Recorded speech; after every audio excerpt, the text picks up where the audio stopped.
Dança, mito e ritual no Alto Xingu. Uma introdução ao Quarupi. Os rituais nas sociedades indígenas caracterizam-se pela dramatização de acontecimentos míticos. A performance desses acontecimentos, o que o antropólogo Richard Schechner denominou de comportamento restaurado, que seria o ato de reviver esteticamente um dado acontecimento histórico, mítico ou social, possibilita a conexão entre o mundo natural, ou mundo real, e o mundo sobrenatural, ou mundo imaginário. Entre a sociedade, que é o agregado organizado de pessoas pertencentes à mesma cultura, e o cosmos.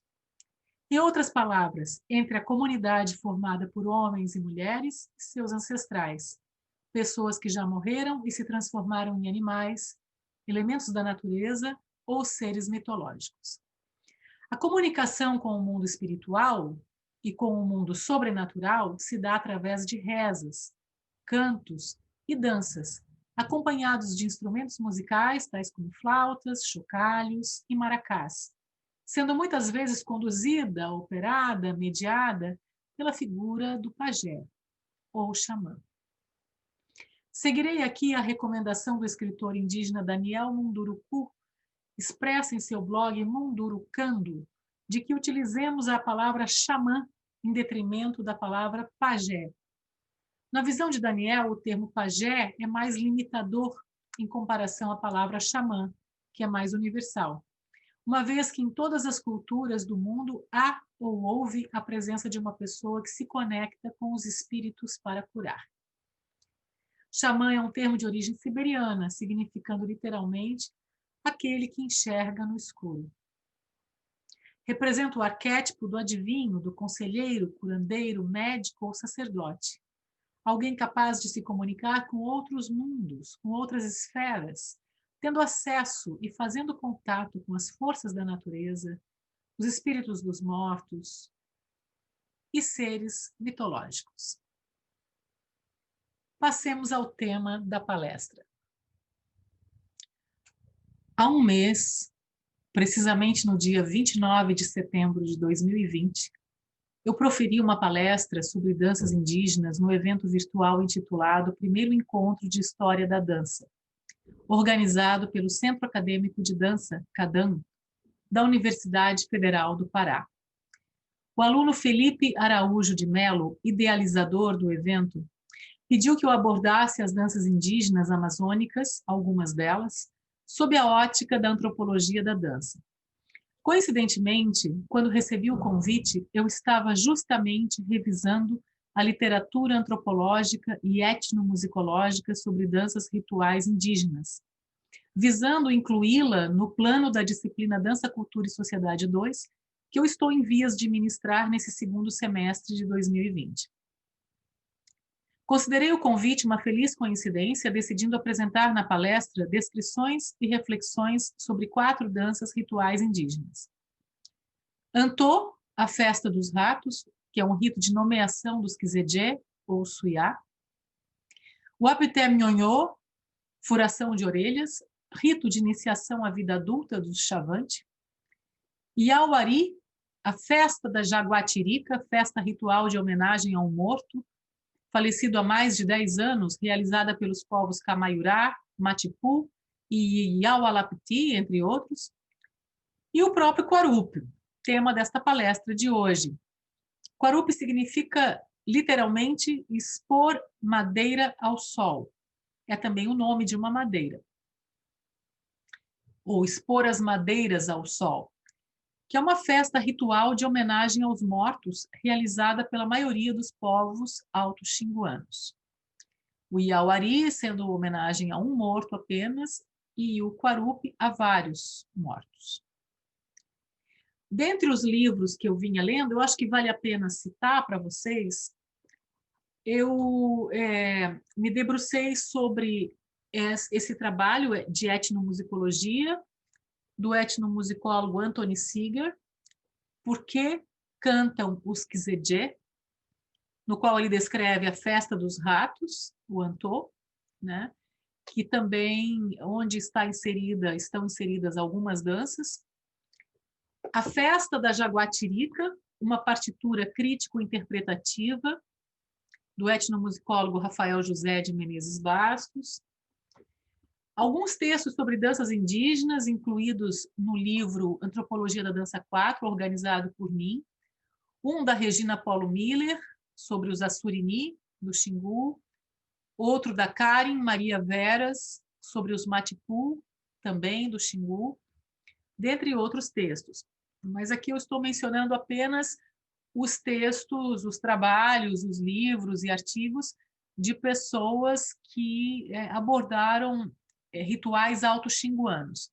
Alguns desses rituais também são descritos no livro Cantos da Floresta, Iniciação ao Universo Musical Indígena, da etnomusicóloga Magda Pucci, em colaboração com Berenice de Almeida. Também me baseei em algumas referências desse livro, Jogos e Brincadeiras da Cultura Calapalo, organizado por Marina Herrero e Ulisses Fernandes, mas os textos são dela.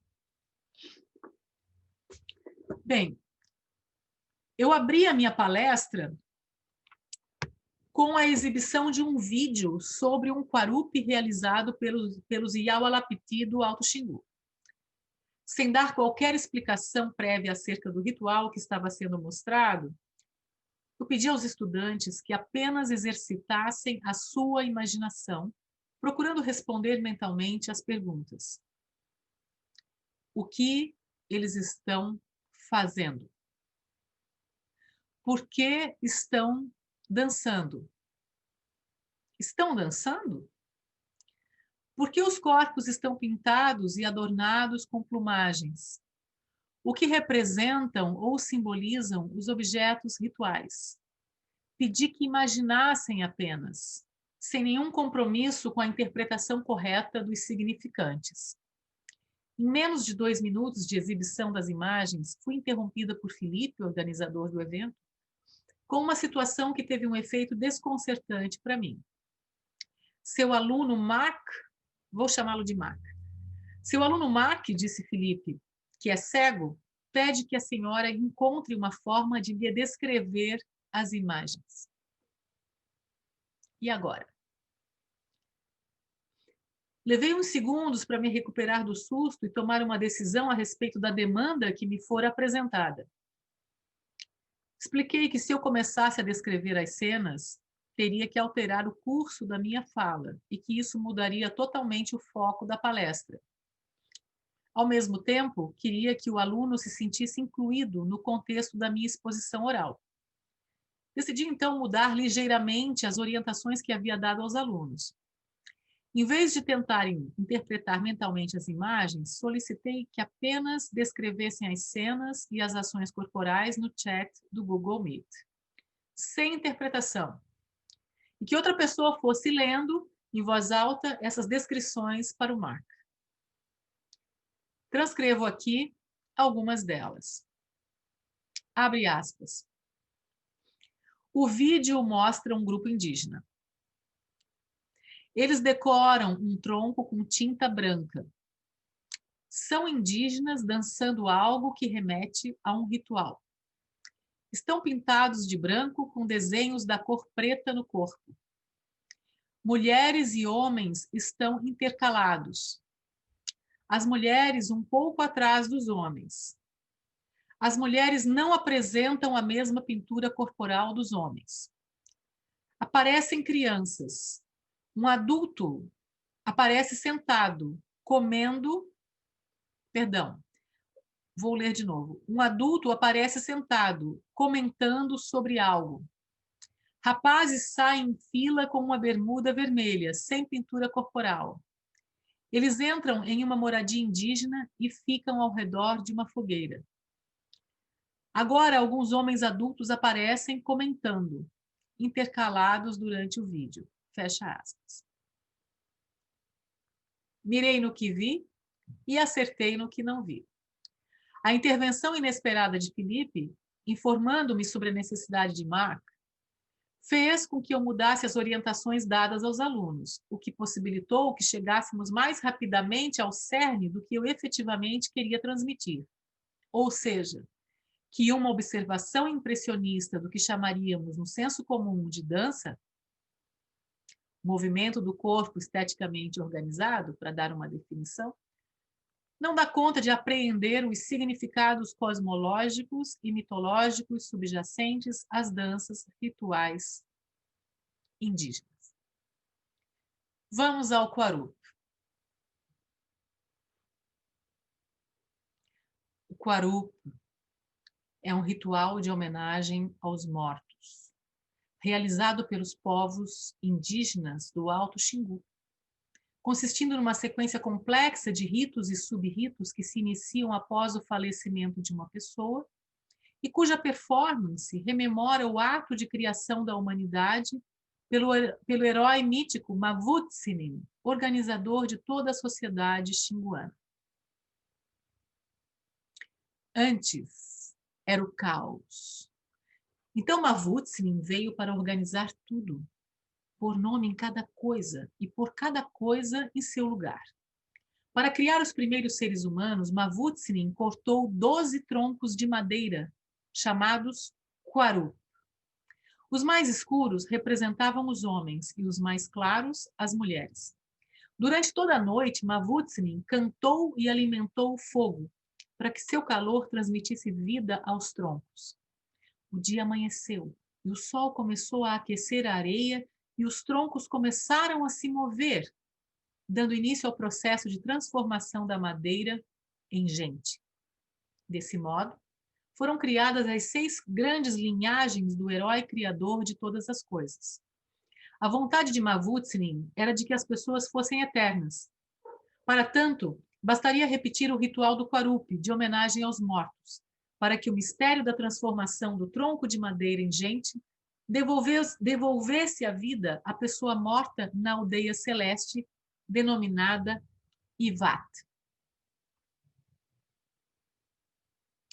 Numa outra versão do mito de criação da humanidade, conta-se que Mavutsinin cortou troncos de árvores Quarup, pintou-os, enfeitou-os com colares, braçadeiras de penas de arara, cocares e fios de algodão e fincou-os no centro da aldeia.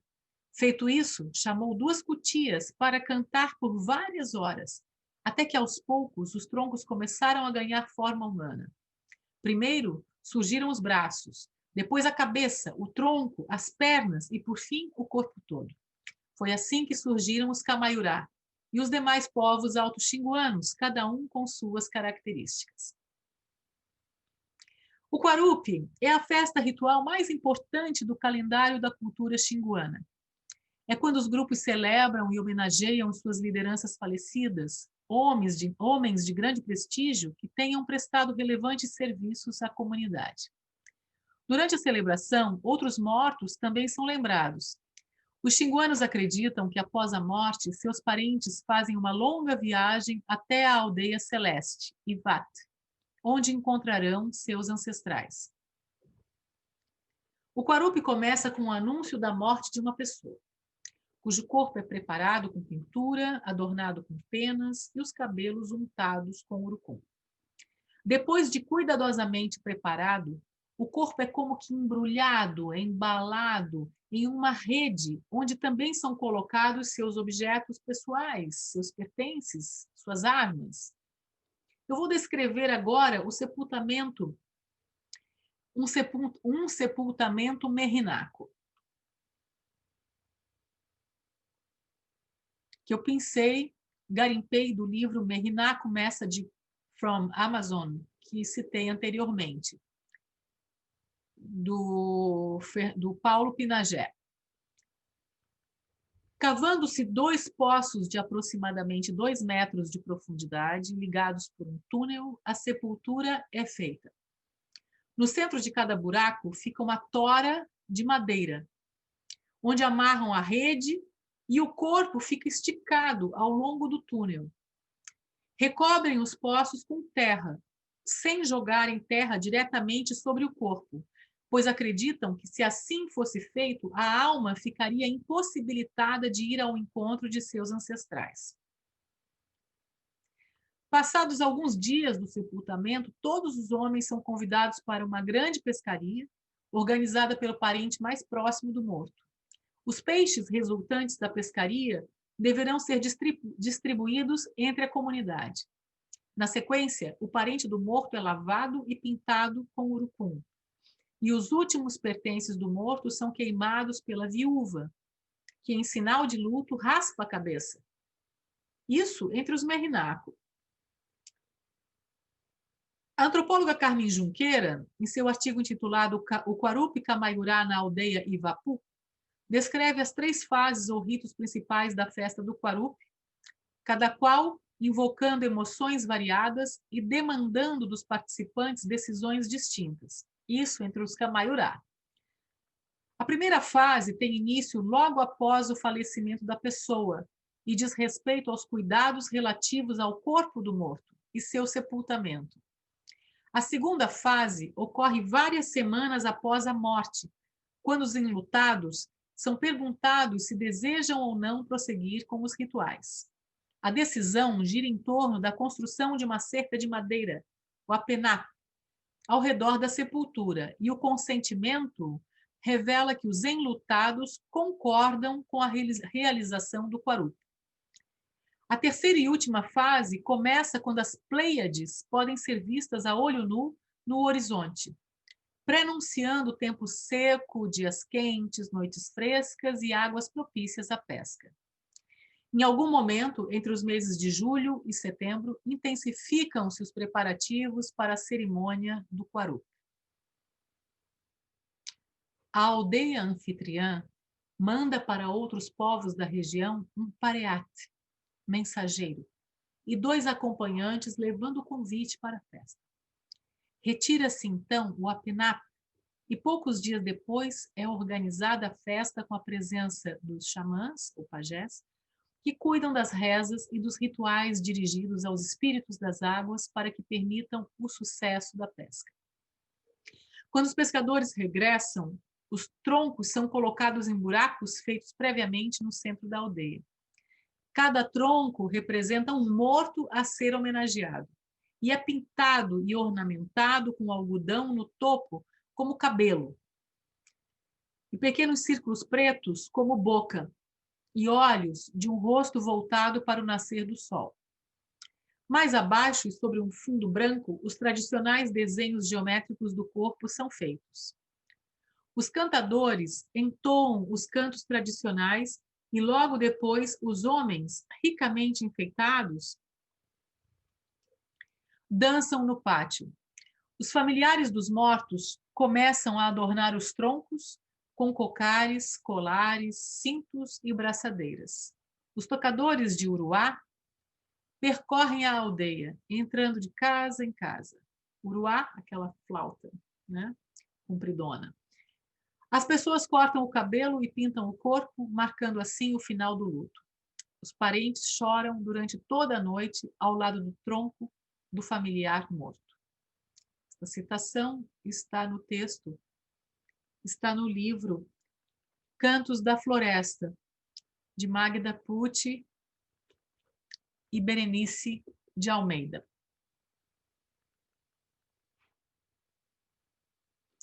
Num dado momento do quarupi, que é um rito, como já dissemos, bastante complexo, com várias fases ou sub-ritos,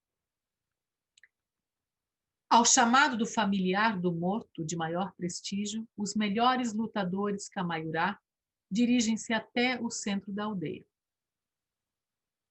Seria impossível nessa palestra descrevermos todas as danças, todos os ritos, todas as lutas, as brincadeiras que ocorrem ao longo da festa do quarupi.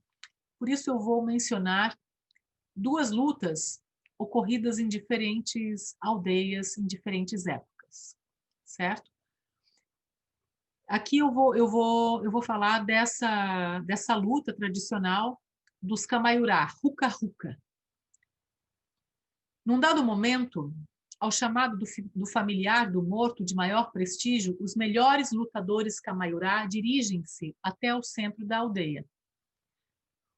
Os lutadores adversários são sempre de uma etnia convidada para a cerimônia. Com os joelhos e as mãos tocando o chão, eles vão girando em sentido anti-horário até conectarem os seus olhos com os olhos do adversário. A preparação para a luta inclui técnicas de escarificação de braços e pernas e ingestão de chás energéticos. Os chefes sinalizam o início da luta. O xamã reza para dar segurança aos lutadores, enquanto outros cantam e dançam ao redor da arena. Considera-se vencedor aquele que consegue derrubar o adversário, imobilizando-o por trás dos joelhos. As lutas conferem grande prestígio aos homens, especialmente na visão das mulheres. Os movimentos corporais das danças indígenas são geralmente simples e repetitivos. Os passos são curtos e bem marcados, com o tronco levemente inclinado para frente. Não há saltos e os quadris permanecem imóveis. As danças são sempre de caráter coletivo e social.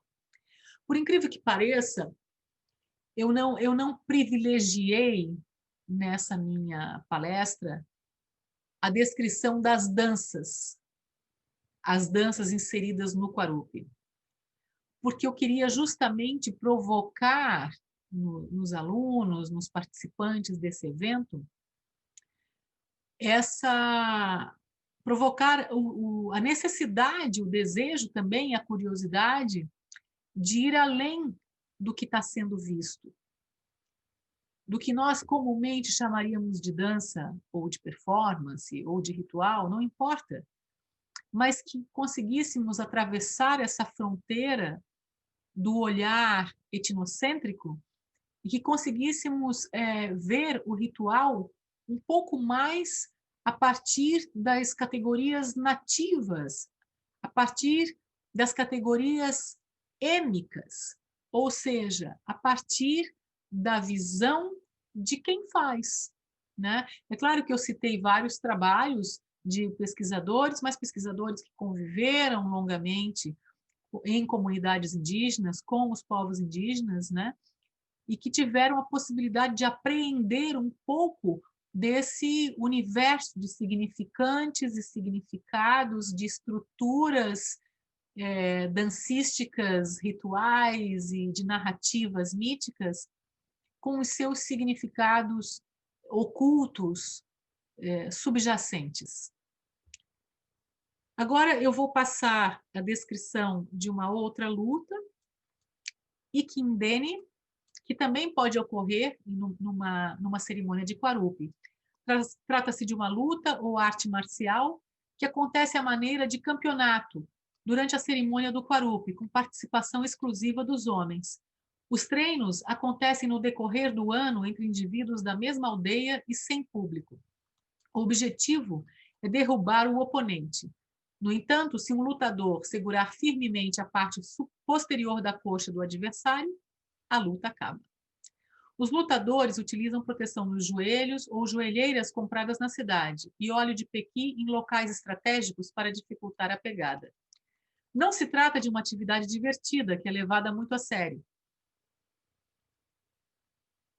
Os campeões de luta ficam ansiosos e receosos de perder, e os jovens não lutadores, que são obrigados a participar durante a cerimônia do Quarupi, têm medo dos adversários de se machucar. No caso das lutas infantis, muitas crianças não querem lutar, mas os pais as obrigam. Com raiva disso, muitas vezes acabam lutando com certa dose de violência. É um jogo que propicia o desenvolvimento da força física, a meditação e a concentração. Participam da luta adultos e crianças logo depois, sem compromisso competitivo, como treino para aprimorar as habilidades dos futuros lutadores.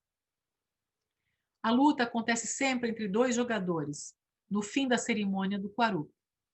Após todos os campeões das etnias presentes terem lutado, acontecem várias lutas simultâneas, das quais participam adolescentes e crianças.